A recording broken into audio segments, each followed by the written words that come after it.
Theatre में अमरन ये Tamil biographical action drama film release हुई है। 2 घंटे और 50 मिनट की फिल्म है। इसके को राइटर और डायरेक्टर है राजकुमार पेरियासामी। शिव अरोरा राहुल सिंह जी द्वारा लिखित India's most fearless true stories of modern military heroes इस बुक सीरीज पर ये फिल्म आधारित है। शिव कार्तिकेयन, साई पल्लवी, राहुल बोस मुख्य भूमिका में है। थोड़ा सा फिल्म के बारे में मैं आपको जानकारी दे दूं। भारतीय सेना के राजपूत रेजिमेंट के मेजर मुकुंद वरदराजन जी, जो जम्मू कश्मीर के जो 44th राष्ट्रीय राइफल्स है, उसमें वे कंपनी कमांडर थे और मरणोपरांत उन्हें अशोक चक्र से सम्मानित किया गया था। उनके साहस, शौर्य और पराक्रम पर, उनके बलिदान पर यह फिल्म आधारित है। फिल्म सच में बहुत ही सिंसियरली बनाई गई है और मेजर मुकुंद वरदराजन जी, उनका जो त्याग है, उनकी जो समर्पण है, देश सेवा है, देश प्रेम है, साहस है, वीरता है, उसको ये फिल्म पूर्ण रूप से न्याय देती है। मैं इतना ही कहूंगा। हाँ, 2 घंटे और 50 मिनट की फिल्म है, तो वहां पर हम कह सकते हैं कि फिल्म कुछ कुछ जगहों पर थोड़ा सा खिंची हुई लगती है, परंतु एक बिल्कुल ही सिंसियरली बनाई गई ये फिल्म है। और फिल्म के एंडिंग में मेरी दोनों ही आंखें नम थी, दोनों ही आंखों से अश्रु आ रहे थे। सही मायने में उन्हें एक प्रकार से श्रद्धांजलि इस फिल्म के माध्यम से दी गई है। मैं इतना ही कहूंगा। कुछ कुछ बातें हैं, थोड़ा सा बैलेंसिंग वगैरह को हम कह सकते हैं, पर थोड़ी बहुत ऐसी बातें हैं, पर ओवरऑल उन बातों को हम इग्नोर कर पाते हैं। फिल्म सच में बढ़िया बनी हुई है। परफॉर्मेंसेस, विशेषतः शिव कार्तिकेयन, उनका परफॉर्मेंस बहुत बहुत बढ़िया था। पूर्ण रूप से उन्होंने मेजर मुकुंद वरदराजन जी के पात्र को न्याय दिया है, अपना 100% उन्होंने दिया है। बाकी भी सभी के परफॉर्मेंसेस फिल्म में बढ़िया थे। फिल्म के फर्स्ट हाफ में उनके विवाह की कहानी पर मुख्यतः फोकस किया गया है। उनकी पत्नी इंदु रेबेका वर्गीस, उनके साथ वे कैसे मिले, उनकी प्रेम कहानी एक प्रकार से हम कह सकते हैं। उनके विवाह में क्या क्या कठिनाइयां आई, ये सब बातें फिल्म के फर्स्ट हाफ में दिखाई गई है। जैसे कि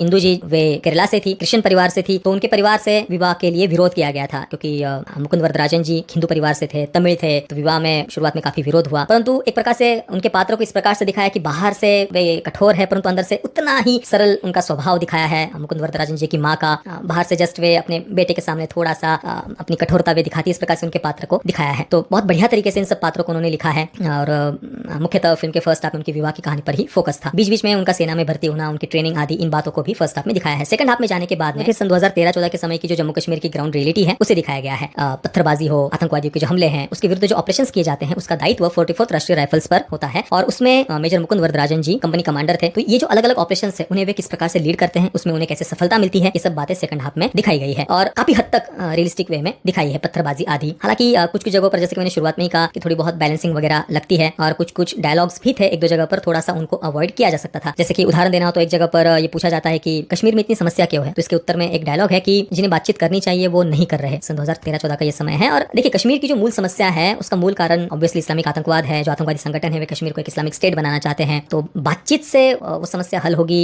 ऐसा कहना ठीक नहीं है, क्योंकि फिल्म इतनी बढ़िया बनी हुई है कि तो मैं अमरन इस फिल्म को दूंगा 8.5 आउट ऑफ 10 स्टार्स। अगर आप चाहते हैं तो बिल्कुल पूरे परिवार के साथ में फिल्म को देख सकते हैं। और जिन मित्रों ने इस फिल्म को देखा है, आपका अनुभव कैसा रहा, मुझे अपने कमेंट में अवश्य बताना। वीडियो देखने के लिए आप सभी मित्रों का बहुत बहुत धन्यवाद। तक रूल करेंगे। फिर उन्होंने हाल फिलहाल में एक स्टेटमेंट और दिया था, कश्मीर का जेनोसाइड जो है वो कैटल स्मगलर के लिंचिंग की तरह है। उसके बाद भी काफी लोग उन्हें पीछे पड़ गए थे कि कैसे कह सकते हैं कश्मीर में जेनोसाइड हुआ था, हजारों लाखों लोगों को मार दिया गया था। फिर इंडियन आर्मी का पाकिस्तान आर्मी से कंपेयर करना, टेररिज्म की बात करना। जय श्री राम, वंदे मातरम। तो मित्रों, वीडियो अच्छा लगा हो तो चैनल को सब्सक्राइब करें, ज़्यादा से ज़्यादा लोग तक शेयर करें और कमेंट